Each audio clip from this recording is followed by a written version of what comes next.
Sadufte. Asuma ruwasa di nakam. Waaqayyoon hin kadhatta garuu lola afuraatu sitti baay'ata. Dhugaadha. Kadhannaan keessa abjuun keessa waan hundaan kee qabamaadha. Dhugaadha. Qabamaadha. Keessumaa waggaa lamaas. Dhugaadha sirrii. Qabaa jala jirta. Ameen. Waaqayyo si'iika. Ameen. Haalli sitti jijjiirama. Ameen. Gaaffiin kenne guddaan. Gaaffii haala natti jijjiiriidha. Proosiin jalaa qabamee ture barnoota biyya alaa deemuuf ture. Haala jijjiirraa iddoodha. Ameen. Ameen. Gadi sii dhiifama. Ameen. Ameen. Yeroo galataa qabda. Ameen. You have a Thanksgiving time. Yeroo darbe abjuu waan akka cheekii wayii farramamee sii kennamu. Fudhachuuf etteennaan harki tokko gidduu galee. Dhugaa. Si jalaa qaba. Inni sun lola diinaati. Cabeera mayyuu arfire. Ameen. Ameen. Congratulations. Amen.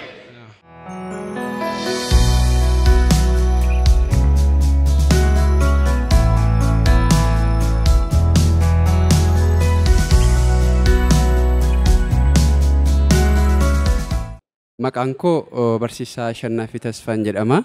Godina Wallagga Bahaa magaalaa Naqamtee ganda Duwwaa sadiirraan dhufe. Karaa nama Waaqayyoo sagalee raajiinatti dubbatame guyyaa irraa kanaan dura abjuu kootiin cheekiin naa mallattaa'ee gidduutti dhufee harki wayii gidduu galee narkaa fuudha. Sagaleen kun isuma fuula Waaqayyoo irratti dhugaadha. Har'ama wanti karaa isaaniitti dubbatame piroosiyatti jalqabdee jirtu itti fuftaa sii xumurama naan jedhanii sagaleen kun dhugaadha.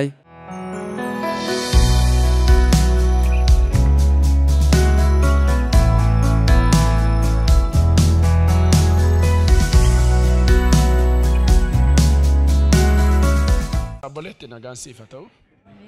Eessaa dhuftee? Addana Naqamtumadha. Duwwaa sadii keessa.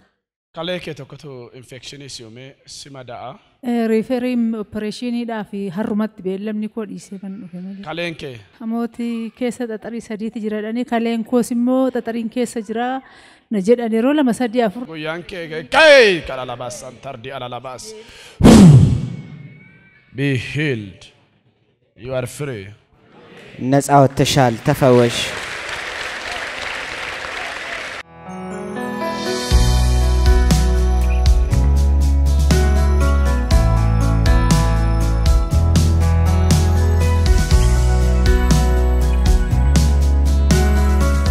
Peeni waraansa amaa qabda cinaacha kanarraati. Dhugaadha. Waggaa dheeraadhaaf. Dhugaadha. Yeroo mana yaaladhattu wanti mul'atu hin jiru garuu peeni hamaatu jira. Dhugaadha. Kubbi hamaa. Waggaa meeqa ta'a? Amoota xariin jiran keessa. Waggaa meeqa ta'a? Inni cinaachaan siin jedhaera. Waggaa 5 tokko ta'a. Waggaa 5. Inni cinaacha kee gara sanatti ciisu si dha'u. Inni amooti baruma kana keessa si dhukkubee. Bara kana keessa dhukkubee. Bara kana keessa dhukkubee. Operation. Kun garuu waggaa dheeraa sirra ta'e. No. You are free. Amen. Come on. Hey. You are free.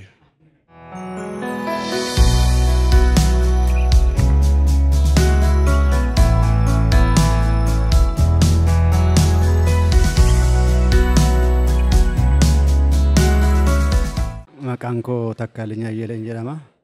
Kan irraa dhufe godina addaa naannoo Finfinnee magaalaa Sabbataa irraati. Waaqayyo karaa raajii irra kan nutti dubbate. Cinaacha koo kanaan yeroo baay'ee inciisa waggaa baay'eedhaafi amoota xariin yeroo dhiyoodha.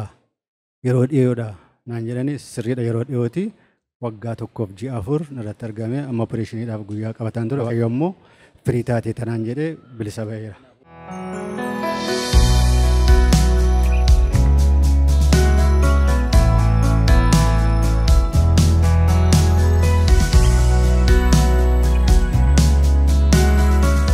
Abjuudhaan namni shugguxiidhaan mataa sidhaa. Mataa sidhaa. Yaadadha. Yaadadha. Yoom sidha'u? Halkan. Yoo hojjedha. Si'a meeqa argite? Yeroo baay'ee irra deddeebi'ee argeera. Mataa sidhaa. Dha'uuf na ari'u. Mataa sidhaa. Come on. Ergamaa du'aa si ari'utu jira. You are free. Okay, you are free.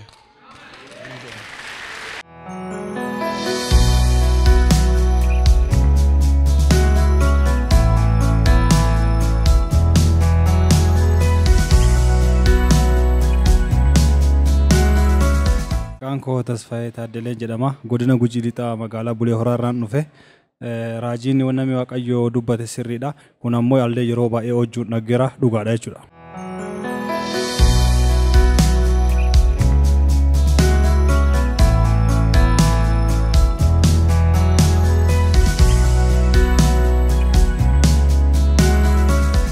Lola yeroo fagoo duraa qabda karaa namaarraan lolli kun garaa kee madeesseera waan tureedha lapheen kee madaadha dhugaadha fayyuu hin dandeenye dhukkubbii madaa sanatti peenii sanatti keessi kee jechuudha dhugaadha dha'ee si dammaqsaa dhugaadha kanarraa kan ka'e kadhannaan kee abjuun kee qabamaadha dhugaadha eessaa dhufte hoolotarraayi forgeetit irraanfadhu sana gooftaan eebba kee qabame gassiidhiisa irraanfadhu sana you are free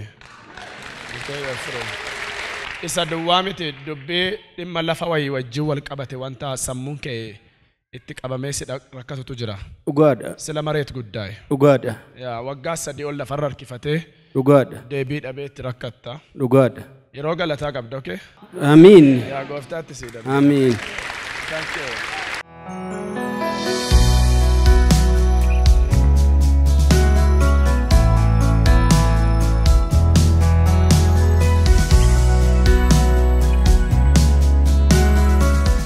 ani maqaan koo Dajanee Daandanaatan jedhama kanan irraa dhufe magaalaa Hoolotaarraayi wanti natti dubbatame gara raajiitiin dhugaadha erga waggaa 3 keechi kiyya qabamee jira wanti sunis waa'ee lafaati lafan bu'aan irraa argachuu qabu tokko wanta hin argatiniif keechi kiyya qabamee jira dhugaadha wanti natti dubbatame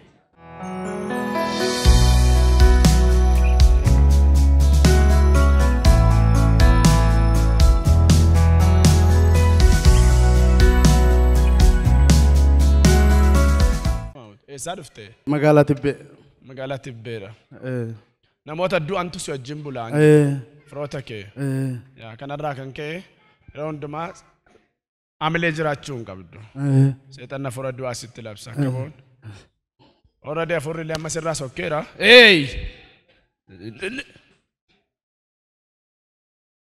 kai nalalas might of Jesus Christ be healed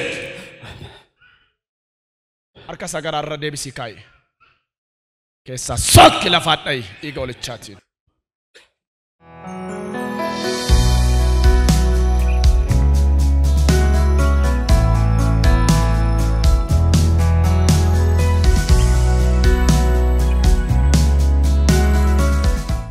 maqaan koo Wayyumaa Yaadataan jedhama kana dhufa aanaa Baakkoo Tibbee magaalaa Tibbeerraati raajiin faa humna du'aatu si doorsisaa humna du'aa sitti mul'ata jedhanii dhuguma inni isaan jedhan sirriidha abjuun argee doorsifamu kanatti immoo maatii koo keessaa namni dhukkubsatee tun dhukkuba guddaa'aan yeroo dhukkubsatan hospitaala fuudhee deemeen baay'een faana hiphadha inni raajiin faa dubbatan dhuguma sirriidha.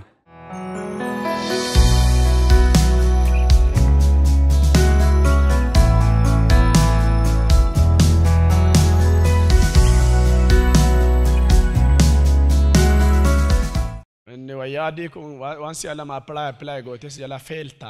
Yes, readhan waaqayyo. Si'a lama apply gootes jala failta. Eeyyee. Akka bayi.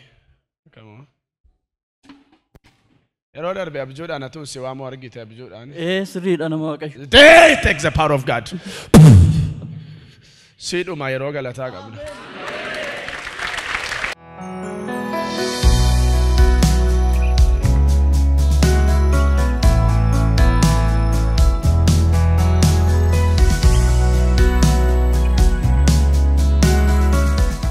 Maqaan koo Sanyii Zalaalamin jedhama. Hojiin koo ogeessa fayyaati. Sagalee raajiitiin raajiin abjuudhaan na argitee sirriidha. Abjuudhaan isaan argeetan gara kanatti dhufe. Inni lammaffaa sagalee raajiitiin kan natti dubbatame wanti lamas jalaa feel ta'eeraadha kan jedhame sirriidha. Jireenya koo keessatti waan lamadha kan feelna jalaa ta'e dhugaa baatiif hin deebitanaan jedhaniiru.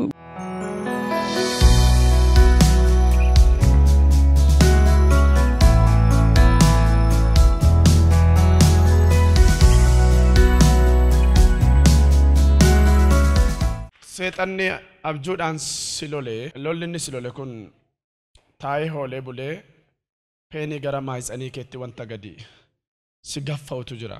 Wanni kun dhaabbataa miti sitti dhudhufaa. Nattaasayi.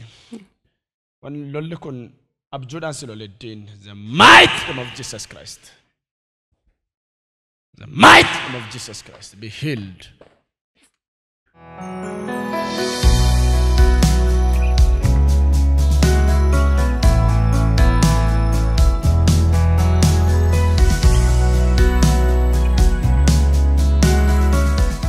Maqaan koo barsiistuu Addiseen jedhama. Kanan irraa dhufee Beddellee irraati. Wanti raajiin naan jedhanii sagalee raajiin naan jedhanii yeroo dhiyoo asitti uffaa kee keessa si waraana yookaan ammoo gadameessa kee keessa si waraana naan jedhanii sirriidhuma na waraanaa kan turedha. Kanaaf jechi isaan naan jedhanii sirriidhuma.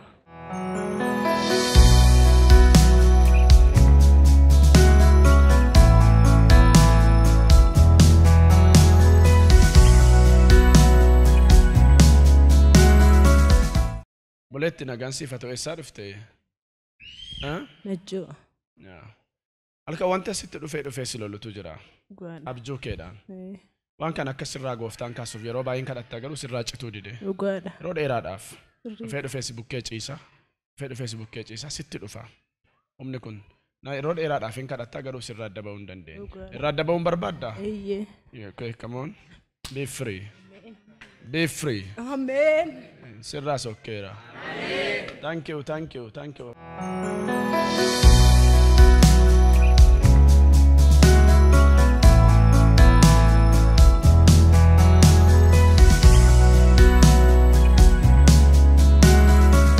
Eessaa dhufte yaa? Burraayyuu. Yaa kamoo. Humna gooftaa simadhu dhiiga olichaati.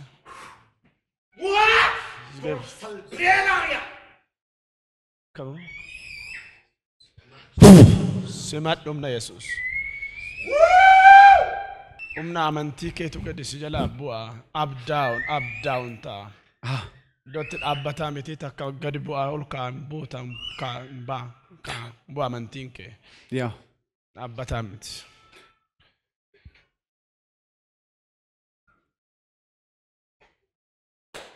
Keessi kee ijaaramuu jalqaba amantiitti kana booda, okay? Building your faith. Amantiin kee inni ijaarama.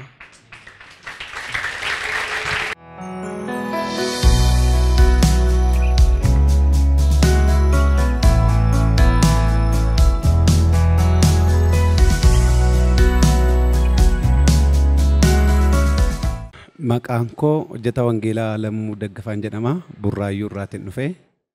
Wanti namni Waaqayyoo ergaa raajiitiin gara koo fidanii sirriidha. Jireenya hafuura kee, jireenya amantii kee dadhabaa yeroo tokko gadi bu'aa deema jedhanii sirriidha. Waaqayyo sin ijaaraa naan jedhee.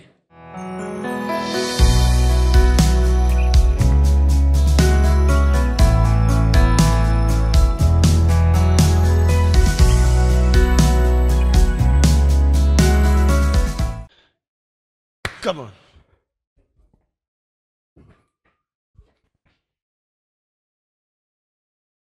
Come on.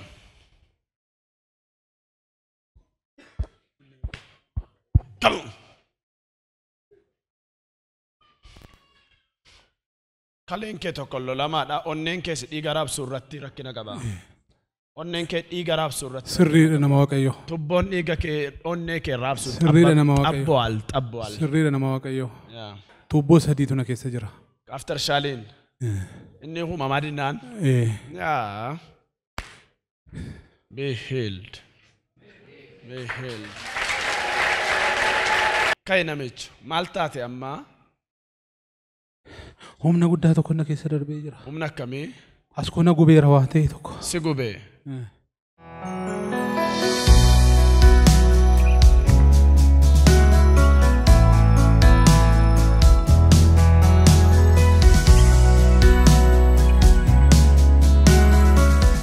Maqaan koo Yaadataa Tafarraan jedhama.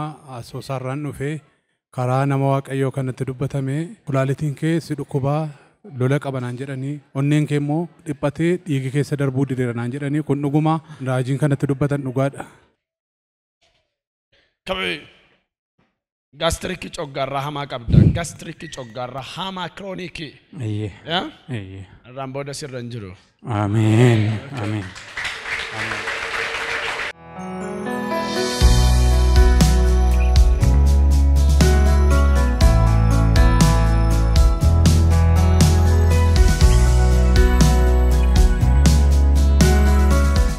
Maqaan koo Lubaliyaas Shifarraan jedhama. Godina Wallagga Lixaa Beegiirraan dhufe.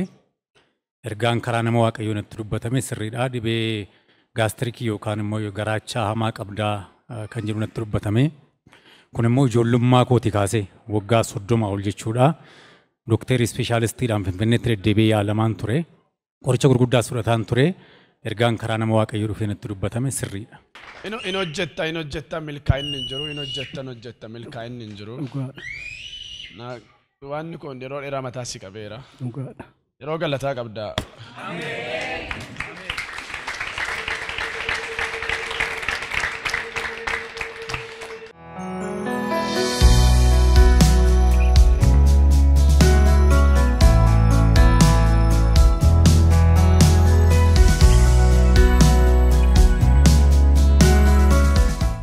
Maqaan koo Ashannaafi Kabbadeen jedhama. Godina Gujii magaalaa Adoolaa Ooyiruu irraa hin dhufe. Amma namni Waaqayyoo akkuma natti dubbatanii hin hojjettaa garuu akka barbaaddeetti milkaa'uu hin dandeenye naan jedhanii inni dhugaadha. Waaqayyo dhugaa natti dubbate.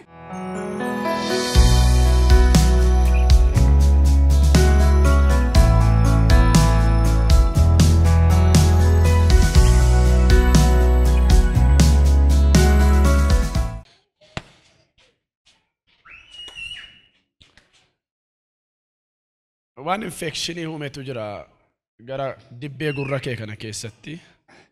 Yeroo tokko dhageettiitu jira naannoo gurra kee kana mataa wal qabate. Sirriidha. Turee sitti dhufa. Sirriidha. Dibbee kee irratti rakkina uumuudhaaf deema seexanni infekshinii iddaa wal qabatetu jira. Okay, you are free.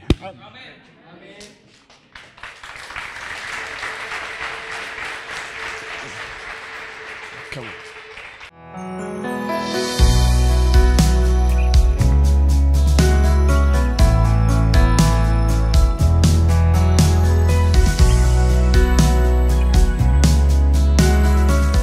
Maqaan koo Barsiisaa Taarikuu Israa'el jedhama. Kan inni dhufe Wallisoo Aanaa Ammayyaarraati.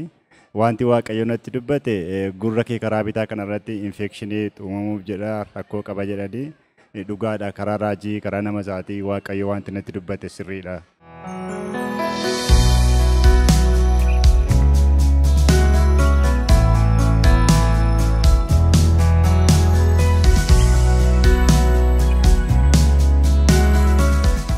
Boleessi kun qaama hormaata kee irra lolatu jira. Seexanni si lola. Lola jira. Come on. Be healed. تفوس. Be healed. فاي. Be healed. فاي.